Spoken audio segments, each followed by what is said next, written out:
నమస్తే మిత్రులారా, నేను మీ శ్రీనివాస్ చౌహాన్ అడ్వకేట్. మిత్రులారా, వారసత్వపు ఆస్తులకు సొంత ఆస్తులకు మధ్య తేడాలేంటి?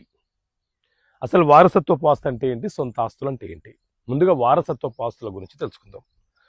వారసత్వపు ఆస్తులు అనంటే మన తాతల నుంచి వచ్చే ఆస్తులను వారసత్వపు ఆస్తులు అంటారు. అది ఏ ఆస్తి అయినా కావచ్చు, అగ్రికల్చర్ ల్యాండ్ కావచ్చు, ఒక ప్లాట్ కావచ్చు, ఒక ఇల్లు కావచ్చు, లేకపోతే అపార్ట్మెంట్లోని ఫ్లాట్ కావచ్చు, ఏదైనా సరే మన తాతల నుంచి మన తండ్రులకు, మన తండ్రుల నుంచి మన వద్దకు వచ్చేసరికి ఆస్తులను వారసత్వపు ఆస్తులను పిలుస్తుంటారు. ఈ వారసత్వపు ఆస్తులను తండ్రి తనకు 3 కొడుకులైతే ఒక్క కుమారుడికే ఇస్తానంటే చెల్లుబాటు కాదు. ఒక్క కుమారుడికే వీలునామనో లేకపోతే గిఫ్ట్గా రాసిస్తానంటే చెల్లుబాటు కాదు. వారసత్వపు ఆస్తిలో జన్మతహాగా తల్లి గర్భంలో ఉన్నప్పటి నుంచే ఆ వారసులకు హక్కులు సంక్రమిస్తాయి. అంటే వారి వాటా కోరే హక్కు వాళ్ళకు వచ్చేస్తుంది.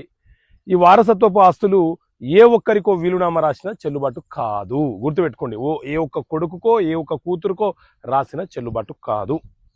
ఎందుకంటే అది తరతరాలుగా వచ్చింది కాబట్టి మన తండ్రులకు కూడా ఆస్తుల మీద హక్కులు ఉండవు.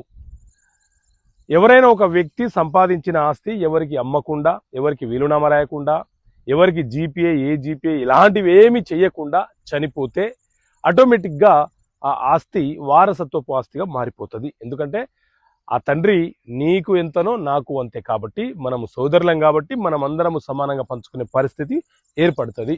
అది వారసత్వపు ఆస్తికి సంబంధించిన విషయం. అదే సొంత ఆస్తి అని అంటే ఎవరైనా తన కష్టార్జితంతో సంపాదించిన ఆస్తిని సొంత ఆస్తి అని అంటారు. అది ఒక పురుషుడైనా కావచ్చు, ఒక మహిళ అయినా కావచ్చు, ఎవరైనా సరే ఆ ఆస్తి మీద వాళ్ళకే పరిపూర్ణమైనటువంటి హక్కులు ఉంటాయి. వాళ్ళు ఎవరికైనా అమ్ముకోవచ్చు, వీలునామా రాయవచ్చు, గిఫ్ట్గా ఇవ్వవచ్చు, ట్రస్ట్కి ఇచ్చుకోవచ్చు, గవర్నమెంట్కి ఇచ్చుకోవచ్చు, రోడ్డు మీద పోయే 3వ వ్యక్తికి ఇచ్చుకునే హక్కు వాళ్ళకు ఉంటుంది.